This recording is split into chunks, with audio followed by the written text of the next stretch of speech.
आज मोहित अपने गांव से शहर आया था अपनी पढ़ाई के लिए। पैसों की कमी के कारण वो बस से शहर आया। मोहित ने घर का इंतजाम पहले ही कर लिया था, इसलिए अब वो सीधा अपने घर की ओर चल पड़ा। घर के बाहर उसके घर का मालिक उसका इंतजार कर रहा था। अरे बेटा, आने में कोई दिक्कत तो नहीं हुई? नहीं अंकल, आने में कोई दिक्कत नहीं हुई। फिर मोहित ने अंकल से चाबी लेकर अंदर आया। उसने देखा कि घर बहुत बड़ा और खूबसूरत है। हॉल से होते हुए बेडरूम में गया। उसे बेडरूम बहुत पसंद आया। उसके बाद वो सीढ़ी से ऊपर की ओर गया। वहाँ एक कमरा था, मगर उस पे लिखा था अंदर जाना मना है। उसने कुछ सोचा, फिर नीचे आके घर मालिक को फोन लगाया और बोला, अंकल, ऊपर में एक कमरा है जो बंद भी है और उस पर लिखा है अंदर जाना मना है। बेटा, वह कमरा बस ऐसे ही बंद है, उसमें मत जाना और ना ही उसे खोलना। धीरे धीरे रात हो गई और मोहित सोने चला गया। मगर रात होते ही छत पर से ठक ठक की आवाज आने लगी और मोहित उठ कर के ऊपर गया तो देखा कि आवाज उस बंद कमरे से आ रही थी। मोहित ने उस कमरे को खोल दिया। जैसे ही वो कमरे के अंदर गया, उसे सोफे पर एक कंकाल दिखा। अभी वह कंकाल से उभरा भी नहीं था कि तभी एक भूत उसकी तरफ झपटा और मोहित जमीन पर गिर गया। कुछ घंटों बाद सुबह हो जाती है और जब मोहित की आंख खुलती है तो वो अपने आप को अपने कमरे में पाता है। वह पहले से बहुत डरा हुआ था, इसलिए वह उठ करके सीधा बाहर की ओर भागा और घर से कुछ दूर जाकर घर मालिक को बुलाया। कुछ देर में घर मालिक आया और फिर मोहित ने रात की पूरी घटना के बारे में घर मालिक को बताया। अरे बेटा, मैंने तुम्हें मना किया था ना उस कमरे में जाने से।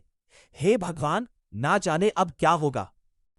मगर अंकल, ऐसा क्या है उस कमरे में? अरे बेटा, आज से 10 साल पहले यहाँ दो भाई रहा करते थे। दोनों भाई खुशी खुशी अपनी जिंदगी जी रहे थे, मगर एक रात 3 चोर घर में घुस गए। उस समय बड़ा भाई ऊपर वाले कमरे में था और छोटा वाला भाई नीचे हाल में था। उन तीनों चोरों ने मिलकर छोटे वाले भाई को आग लगा दी। उसकी चीख सुनकर ऊपर से बड़ा भाई दौड़ते हुए आया। उसने जब अपने भाई को जलता हुआ देखा तो वह उन चोरों की तरफ दौड़ा, मगर उनमें से एक चोर ने उसे खंजर भोंक दिया। इसके बाद उन दोनों भाइयों की लाशों को उन चोरों ने ऊपर वाले कमरे में बंद कर दिया। तो अंकल, उनकी आत्मा को मुक्ति कैसे मिलेगी?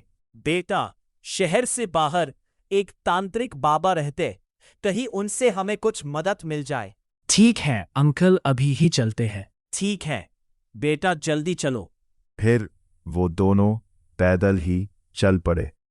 उन दोनों को बाबा के पास जाते जाते शाम हो जाती है। वो दोनों बाबा के पास पहुंचे और उन्हें प्रणाम किया और अपनी दिक्कत बताई। ठीक है बच्चों, मैं तुम्हारी मदद जरूर करूंगा। वहां से वो तीनों चल पड़े।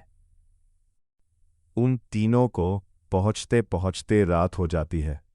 घर के बाहर पहुंचकर बाबा ने कहा, बच्चों, तुम दोनों यहीं पर रुको, मैं अकेले जाता हूं। बाबा अकेले ऊपर जाते हैं और जैसे ही कमरे का दरवाज़ा खोलते हैं तो कमरे का माहौल बदल जाता है। बाबा उसे नज़रअंदाज करके आगे बढ़े। बाबा कमरे में जैसे ही जाते हैं, उन्हें अपने सामने दो आत्मा दिखती हैं।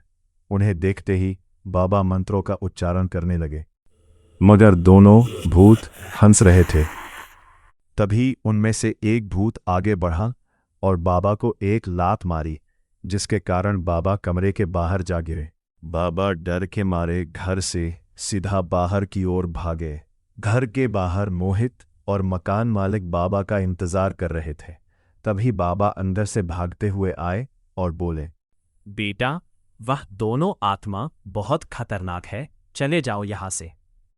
मोहित उसी रात बस पकड़कर अपने गांव चला गया। आज भी वो घर सुनसान पड़ा है।